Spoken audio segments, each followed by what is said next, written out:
తన తండ్రి ఇంటి వారి యొక్క పాపమును ఒప్పుకొని ప్రార్థన చేస్తాడు. అందుకే కీర్తనకారుడు అంటాడు కదా, నా హృదయములో నేను పాపమును లక్ష్యము చేసిన ఎడల దేవుడు నా మనవి వినకపోవును.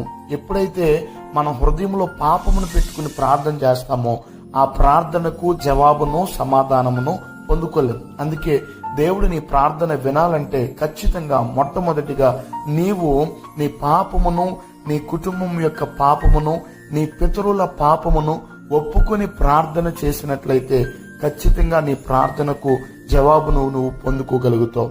రెండవదిగా తగ్గించుకొని ప్రార్థన చేయడం. చూడండి, లూకాసు వార్త 18వ అధ్యాయం 11వ వచనంలో ఇద్దరు వ్యక్తులు ప్రార్థన చేయడానికి దేవాలయమునకు వెళ్ళడం మనం గమనిస్తాం.